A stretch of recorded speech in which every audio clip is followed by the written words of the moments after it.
Olá, bem-vindos, bem-vindas a mais uma aula. A gente vai seguir agora para esse módulo, que é o módulo 5. A gente vai dar o primeiro passo para o estudo dos Yoga Sutras de Patanjali.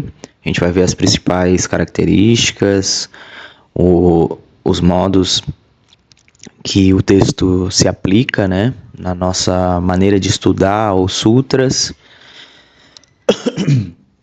A gente vai rever alguns conceitos que a gente viu nas escolas filosófica, nos darshanas, que foi o nosso módulo anterior. E a gente vai trilhar por um bom tempo nesse texto, que é um dos textos mais importantes para o estudo do yoga, para o aprendizado do yoga.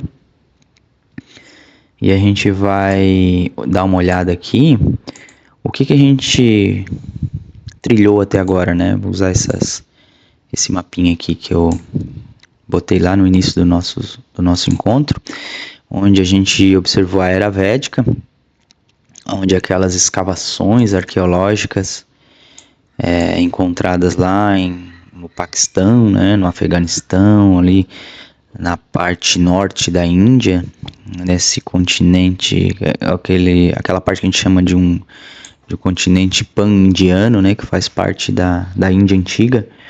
E aí esses vestígios que datam do 7º milênio antes de Cristo, a gente denomina como Era Védica, e esse foi o nosso ponto de partida. A gente observou o que se tem de notícias, as escavações, e acredita-se que esse momento foi o momento desse surgimento, desse pensamento que a gente vem estudando até hoje. E aí depois que a gente observou várias características que demonstravam que esse lugar era um lugar onde tinha práticas religiosas e que na Era Védica, ou nos Vedas, né, apareceu muito, por exemplo, as figuras que apareceram nessas escavações arqueológicas, desse movimento onde aqui na Era Védica vai ser um movimento de florescimento, vai ser um movimento onde essa civilização vai estar instalada e fazendo essa prática. Mas por que é importante a Era Pré-Védica? Porque acredita-se que já nessa era aqui já era praticado essa filosofia que chegou ao auge nesse momento histórico aqui que a gente está vendo, né? E aí teve as bases filosóficas, os Vedas, que são os 4 Vedas, a gente estudou, a gente leu um pouco da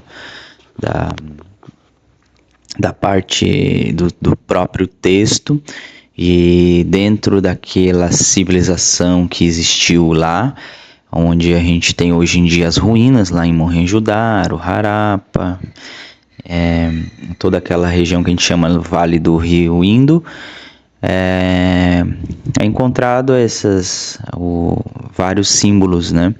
Vários símbolos dessa civilização que a gente acredita que praticou essa filosofia ancestral que a gente vem praticando em partes até hoje, né? Claro que isso tudo se transformou e é exatamente isso que a gente quer mostrar nessa linha cronológica de estudo.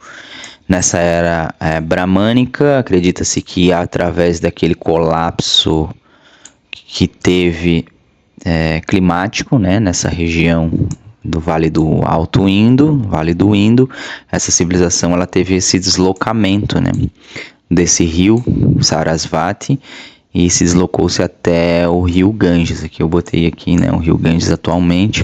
Então essa civilização que veio com essa estrutura filosófica de tantos anos, né, de 7.000 anos, ela entrou para esse subcontinente que a gente chama de subcontinente indiano. E aí trouxe essa civilização mais para o interior da Índia.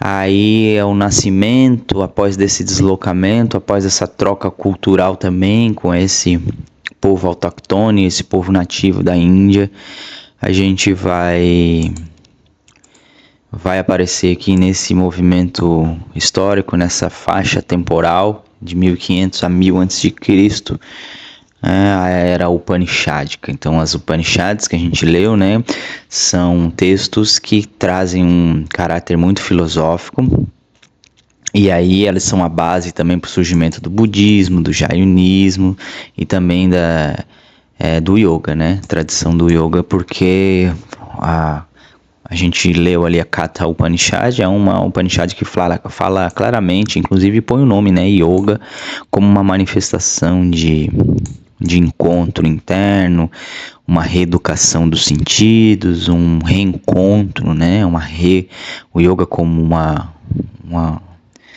um movimento de reconexão com o nosso divino. Então é importante a gente observar, e inclusive tem bastante Upanishad para a gente ler, para a gente refletir. Esses são os legados que o yoga vai nos dando, e essa transformação, esse movimento, ela vai chegar até essa era épica, né? Onde tem várias escolas filosóficas, cada um com a sua complexidade e com a sua característica, e esse tempo aqui é um tempo que chega em um grau muito elevado, né, de manifestação. E aí a gente vai observar que existem várias escolas que surgem, e aí elas se confrontam, entre aspas, né, entre elas. Entre esses pensamentos que vão surgindo e cada um com as suas características, mas cada um se complementando também. E aí essa integração que acontece, o exemplo é o Mahabharata, que é um grande épico indiano, que o Bhagavad Gita vai estar inserido dentro dele, né?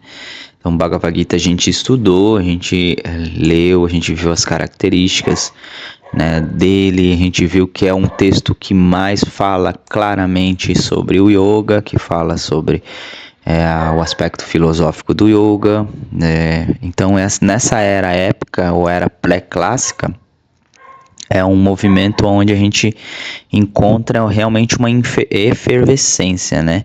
Então imagina que essa máquina cultural e religiosa da Índia que veio de 7.000 anos atrás, trouxe muito, né? Agregou muito, cresceu muito em parte filosófica e modos de pensar. Isso tudo deu escolas filosóficas também, como a gente foi a obra do nosso último módulo, que são os Darshanas, os Saddarshanas, as 6 principais escolas filosóficas da Índia antiga.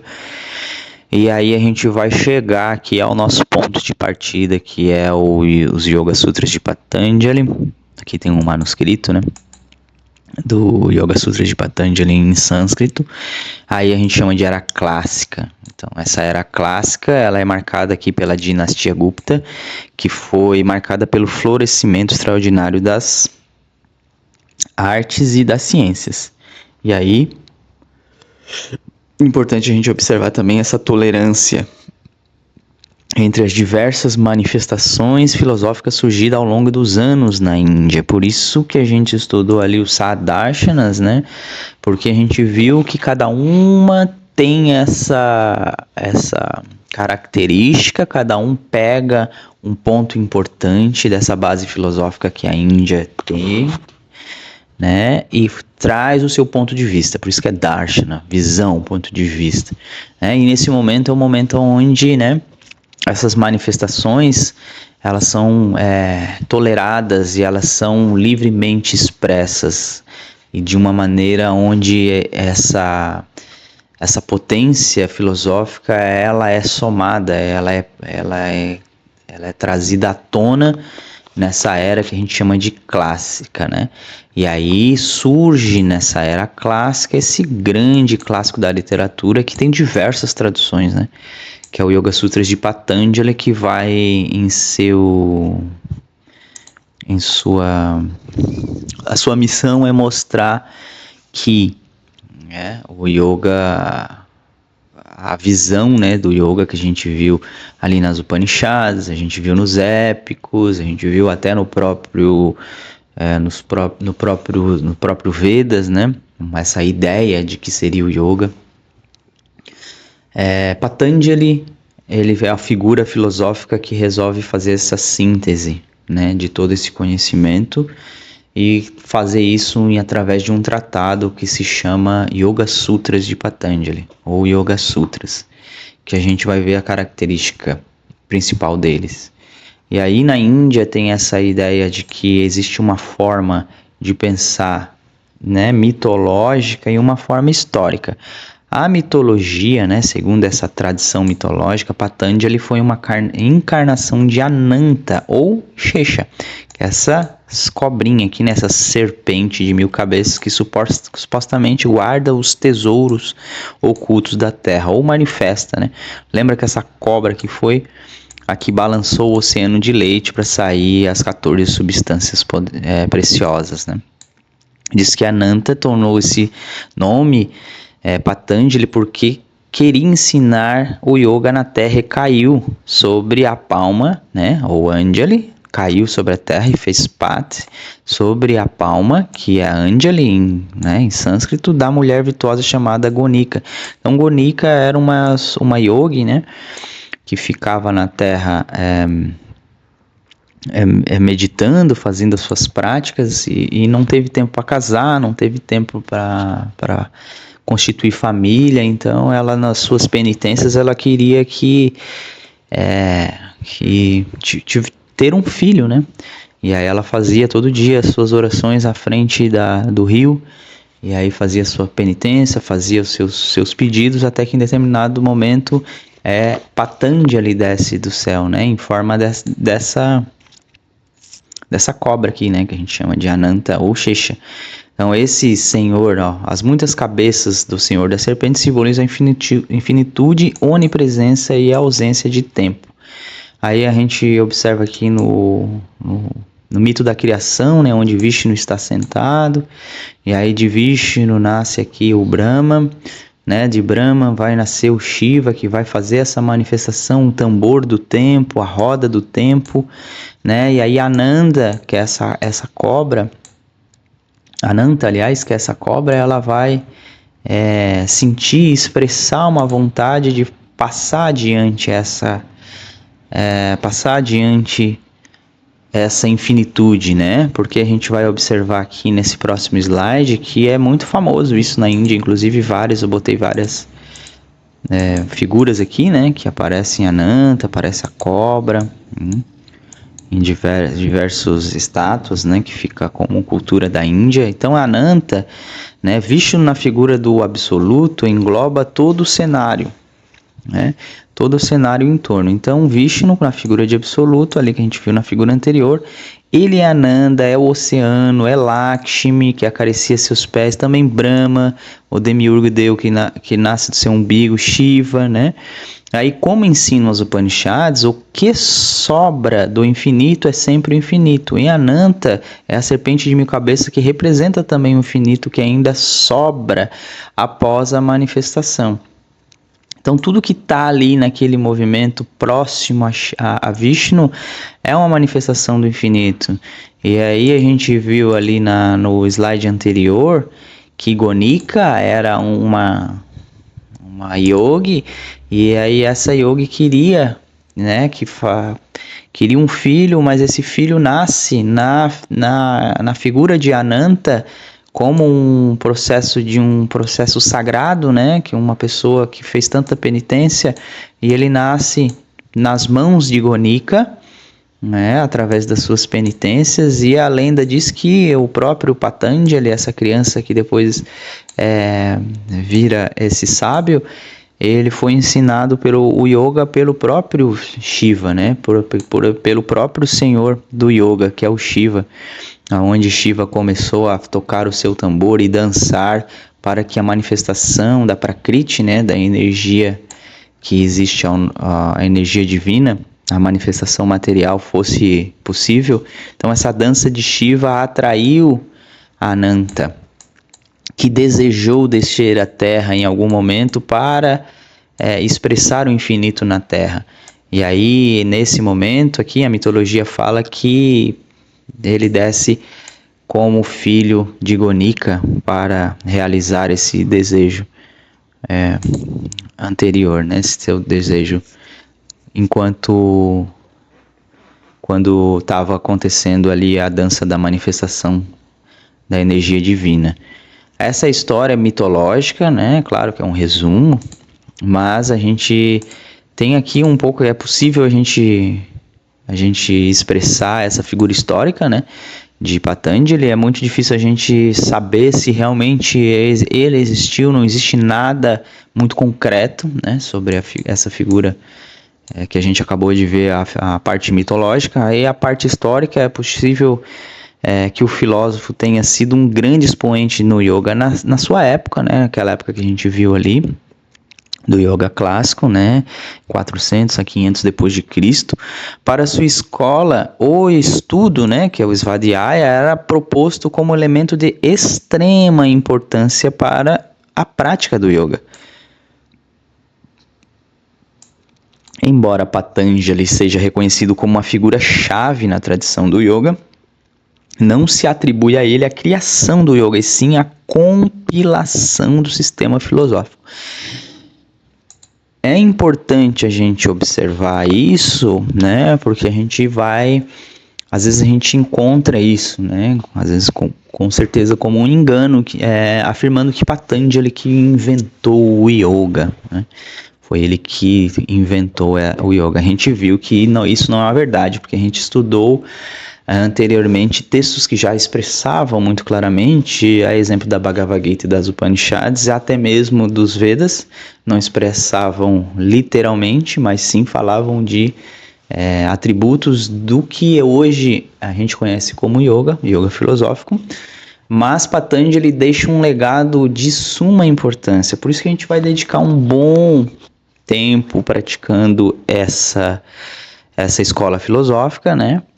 Que é a escola do yoga, o yoga de 8 passos, para a gente entender que esse movimento é um movimento que a gente é um movimento chave para a gente entender essas bases que a gente não tem como estudar elas na íntegra. Tem como pegar os Vedas, por exemplo, estudar do começo ao fim, o Rig, o Samaveda, né, o Ajurveda, o Atharva Veda. Não tem como a gente pegar os 4 Vedas, é muita coisa, né? As Upanishads também, às vezes a gente encontra atributos muito simbólicos, ou até dificuldade de encontrar textos traduzidos aqui para o português, ou até mesmo para o inglês, né? Aí a gente também observa que os textos, os épicos, né, tem uma linguagem própria da época, aonde vai ter um simbolismo, uma história que vai trazer sim consigo essa sabedoria ancestral, mas às vezes vai estar conectada com uma corrente filosófica do Vaishnavismo, onde vai ter esse pensamento sobre a figura de Vishnu como uma figura central. Enfim, a história que chega pra gente através do Yoga Sutras de Patanjali, ela é o que vai englobar tudo isso. Ela vai pegar aquelas 5 escolas filosóficas que a gente estudou, vai pegar esses épicos, a ideia central dos Vedas, tudo isso, e vai trazer em uma linguagem enxuta, né? A gente vai ver agora aqui no próximo slide. Nessa linguagem enxuta que a gente chama isso de sutras, né? Então, os sutras, só para finalizar aqui, né, que esse yoga clássico, a gente vê que o clássico porque, claro, é um momento de apogeu, né? Onde a gente chama de yoga clássico, e esse apogeu aconteceu nesse momento onde surge o Yoga Sutras de Patanjali. Então, a gente vê aqui fragmentos de sutras. Tu vê que é pouquinho, né? Pouquíssimas palavras, aqui 4, 5, né? E o que significa sutras? Cada escola do hinduísmo produz seu próprio sutra, palavra sânscrita que significa literalmente fio. Um sutra é uma composição de afirmações aforísticas que juntas dão ao leitor como que um fio com que amarrar todas as ideias importantes que caracterizam aquela escola de pensamento. Então, isso é o sutra. Se você vai suturar, por exemplo, a sua pele, ela vem dessa palavra, tá? É um fio, sutura, sutras. Então, são conhecimento que vai fazer com que esse conhecimento tá altamente condensado, né? Então ele vai ter sempre essas características aqui, os sutras, ó. A gente vai ver aqui, ó, que são poucas letras ou poucas frases. Alpaksharam.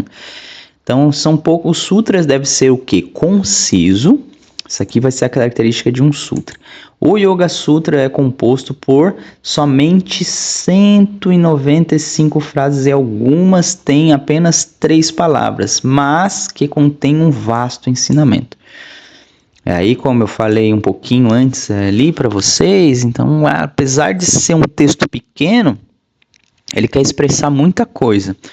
E aí, por isso que a gente faz esse estudo preliminar para entender um pouco, se familiarizar com as palavras, que também é importante, entender essa ideia de plenitude que o yoga tem, essa ideia mais ampla que o yoga tem, que a filosofia indiana tem, que essas escolas filosóficas trouxeram para a gente, os épicos, as Upanishads, para a gente não chegar de frente com o Yoga Sutras de Patanjali, e aí é como se fosse uma partitura de música. Né? Se você não estuda ali, por exemplo, a clave de sol, né, o pentagrama, você não vai entender, vai aparecer ali uma forma, uma nota musical e você não vai entender. Vai ser até bonito de olhar, mas não vai entender. Então, o Yoga Sutras é como se fosse isso, uma partitura para tu seguir essa partitura, como se fosse um manual da prática do yoga. E aí essa prática preliminar que a gente teve justamente é para a gente entender, ou pelo menos ter um leve, quebrar esse movimento inicial, né, que na nossa frente está como um véu para a gente não enxergar essa estrutura filosófica e profunda que o yoga tem. Aqui a gente vai falar de não ambiguidade, asandigdhan. Os sutras seguem precisão. Quando Patanjali introduz um novo tópico, vai direto ao ponto com o menor número possível de palavras. Aqui o Saravat, completamente preenchido de significado, Patanjali traz a essência do ensinamento, escolhendo cada palavra cuidadosamente, de forma que quanto mais refletimos sobre um sutra, mais ele se revela para nós em camadas e camadas de informação. Então esse Saravat aqui que a gente está... O terceiro tópico, esse é um tópico importante e é muito interessante. Quando eu vou estudar o Yoga Sutra de Patanjali, eu indico, né, para pessoas estudarem junto comigo. Eu sempre me percebo praticando isso, Saravati, porque ela vai fazendo o que? Ela vai revelando para nós camadas em camadas de informação. Então, ela vai ser cuidadosamente refletida pela gente.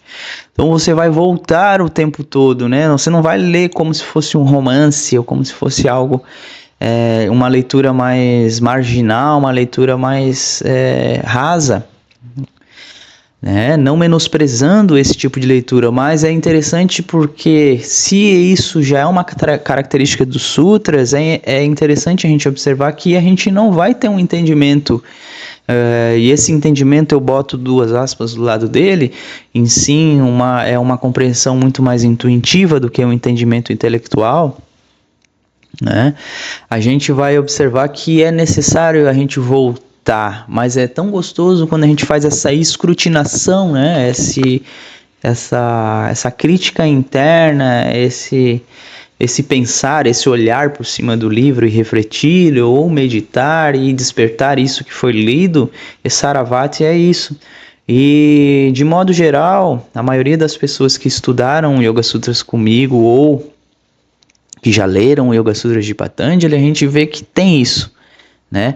Às vezes essa pessoa não está tão acostumada com essa nomenclatura ou com essa estrutura que não foi apresentada como estou apresentando para vocês agora, e acaba desistindo.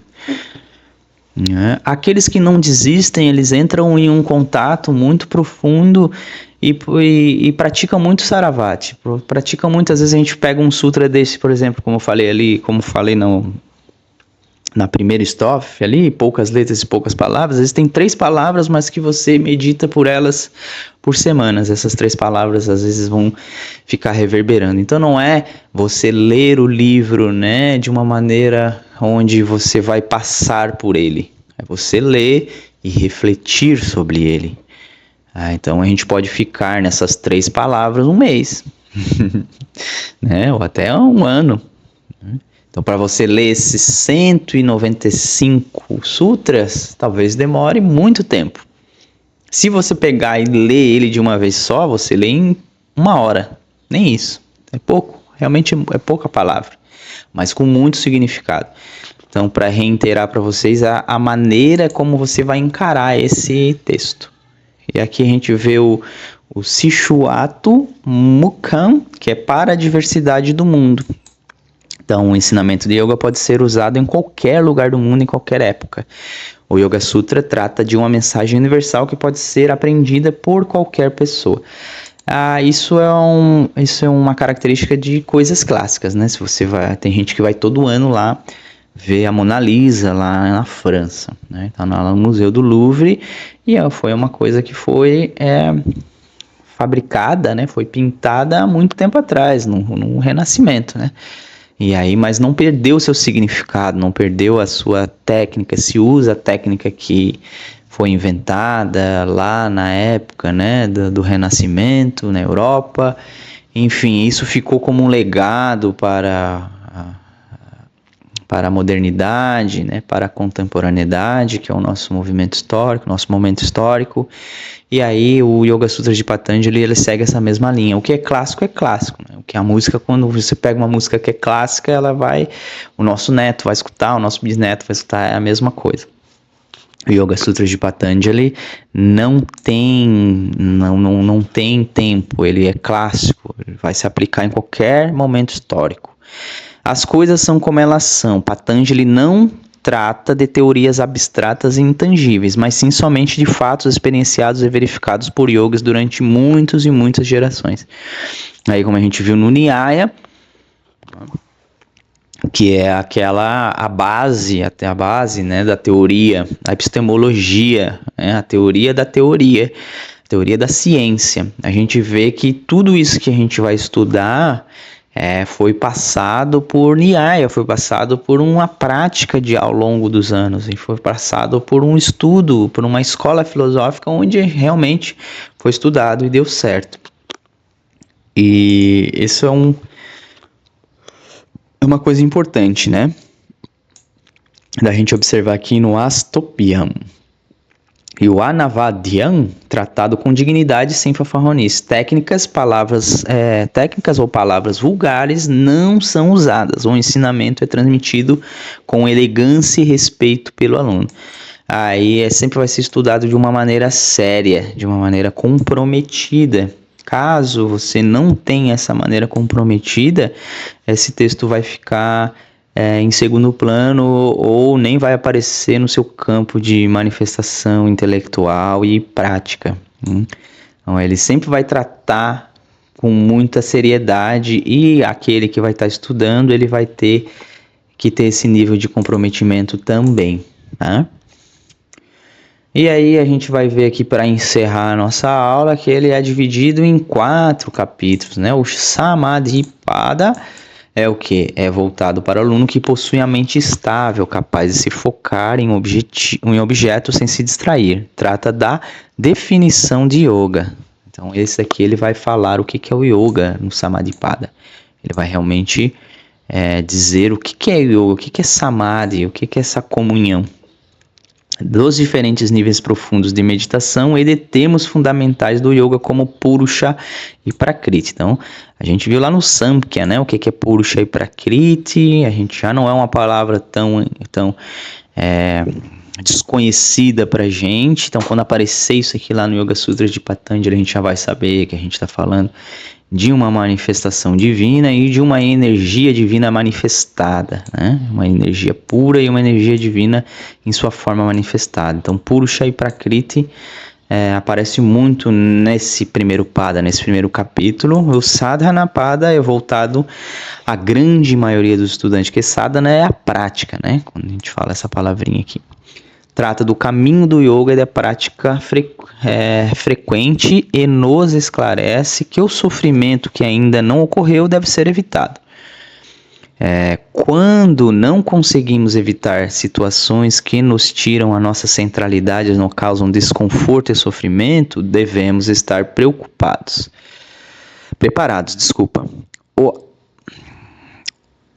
O sintoma desse descontrole é o sofrimento, que deve ser evitado. A causa é a ignorância, a fonte das aflições. Interromper esse ciclo é o objetivo e o meio é o yoga.